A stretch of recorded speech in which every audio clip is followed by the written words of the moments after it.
2023 онд бид төрийн байгууллагын бүтээмжийг нэмэгдүүлэх, төрийн албан хаагчдын оролцоо манлайллыг дэмжих чухал тал дээр онцгой анхаарч Монгол Улсын засгийн газар 2023-аас 2024 оныг авилгалтай тэмцэх жил болгон зарласантай холбогдуулан авилгалтай тэмцэх олон улсын стандарт ISO 37000-2016 стандартын баталгаажуулалтыг бүгд найрамдахын нэтгэх улсын олон улсын баталгаажуулалтын байгууллага QFC байгууллагаар баталгаажуулсан батламжийг авсан.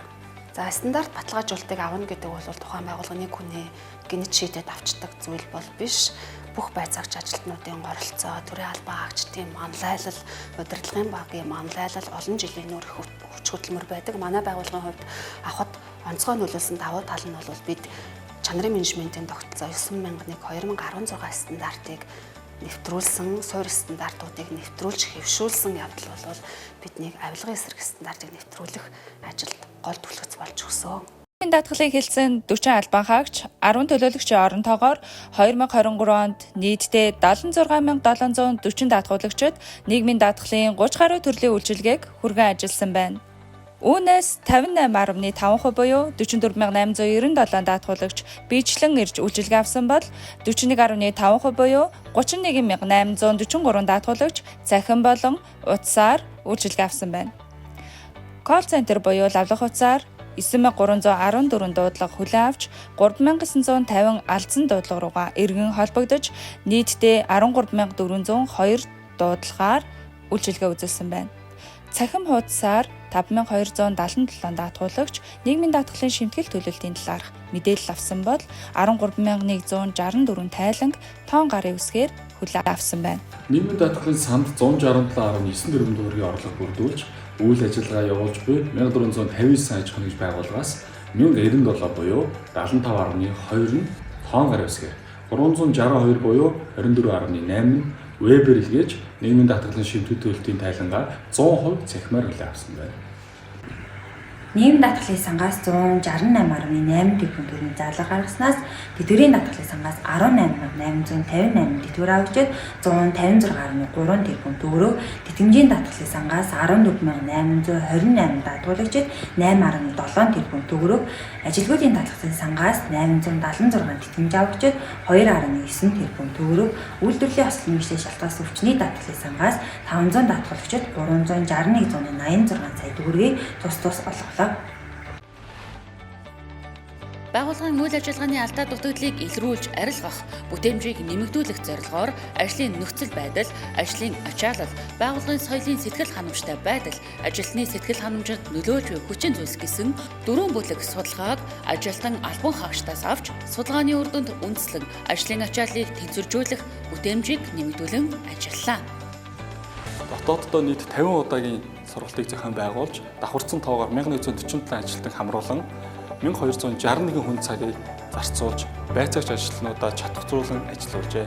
Үйлчлүүлэгчийн сэтгэл ханамжийн судалгааг 2017 оноос эхлэн тогтмол авч хэвшүүлэн байгууллагын үйл ажиллагааг үйлчлүүлэгчийн өгсөн үнэлгээгээ дүгнэн цаашид сайжруулах шаардлагатай хүчин зүйлсийг тодорхойлон хэрэглэгчийн хүсэл шаардлагад нийцсэн үйлчилгээг үзүүлэхэд чиглэн ажилласан бөгөөд 2023 оны иргэний сэтгэл ханамжийн индекс нь 4.7 гарсан, өмнөх оныгоос 0.2 пунктаар өссөн байна. Нийгмийн маркетингийн хүрээнд иргэдийн хэрэгцээ шаардлагад нийцүүлэн цахим хуудасаар постэр 182, рeel 4 удаа, бичлэг 11, шууд лайв 38 удаа. Нийгмийн даатгалын байгууллагын албан хаагчийг төлөвлөсөн 2 төр бүтээсэн. Аж ахуйн байгууллага иргэдэд чиглэсэн нийт 157 удаагийн өдөрлөг сургалт нь давхарсан тоогоор 8014 даатгуулагч хамрагдаж, нийгэм даатгалын багц хууль болон холбогдох 4 журмын хэрэгжил, цахим үйлчилгээний талаар мэдлэгийг түгээн дэлгэрүүлж 848 хүн цаг зарцуулж ажилласан. Нийгмийн даатгалын хэлтсэн авилгын эсрэг чанарын менежментийн тогтолцоо ISO 37001 2016 стандартыг үйл ажиллагаанд амжилттай нэвтрүүлэн ажиллаж, олон улсын стандартын академийн суралцагч хувийн хөгжлийн 20 гаруй байгууллагын 23 ажилтан албан хаагч удирдлагуудад туршлагаасаа хуваалцаж, стандарт хөгжил сэтгүүлийн 2023 оны 2 дугаар удаагийн дугаарт чанарын менежментийн тогтолцоо ISO 9001 2015 стандартыг нэвтрүүлсэн туршлагаа хэвлүүлэн түгээн дэлгэрүүлэн ажиллаа. Шин сэргээлтийн бодлогод тусгагдсан төрийн бүтээмжийн сэргээлтийн ажлын хүрээнд Монголын бүтээмжийн төвтэй хамтран ажиллаж, байгууллагын төгөлдршлийн тогтолцооны шалгуураар үнэлгээ хийлгэж, сайжруулалтын баримжаатай төгөлдршлийн чиг хандлагын суурийг бий болгож чадсан үзүүлэлтүүдээр менежментийн ихэнх чухал хэсэгт төгөлдршлийн тогтолцооны шалгуурыг сайн хангадаг гэж дүгнэгдсэн. Азийн бүтээмжийн төвөөс зохион байгуулсан 3 удаагийн сургалтад 3 албан хаагч бүтээмжийн мэргэжилтэн бэлтгэх сургалтад 1 албан хаагчийг сурган хүний нөөцийн мэдлэг ур чадварыг сайжруулан ажиллалаа. Орон нутгаас зохион байгуулсан нийгмийн нөлөөллийн арга хэмжээнүүдэд хамт олноороо идэвхтэй оролцож дараах амжилтуудыг гаргалаа. Үүнд Орхон аймгийн засаг даргын тамгын газрын нийгмийн бодлогын хэлтсээс санаачлан хэрэгжүүлсэн иргэн бүр зүрхээ хайрлын аянд төр болон хувийн хөгжлийн 66 байгууллага оролцсноос манай байгууллага амжилттай оролцож 1-р байр эзэллээ. Байгууллагадаа эрүүл мэндийг дэмжих бодлогыг хэрэгжүүлэн хамт олонныхаа ажиллах, сурах, орчныг сайжруулах талаар идэх зүтгэл санаачлаг гарган архи тамхигүй хамт олон болсон зэрэг үзүүлэлтүүдээрээ эрүүл мэндийг дэмжигч байгууллагаар шалгарлаа. Аймгийн засаг даргын тамгын газраас 3 дахь жилдээ соёлыг түгээх аянийг зохион байгууллаа.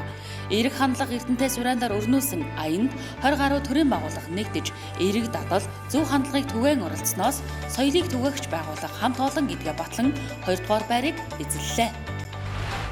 Нийгмийн даатгалаар үйлчлүүлсэн иргэд даатгалагчдаа баярлалаа.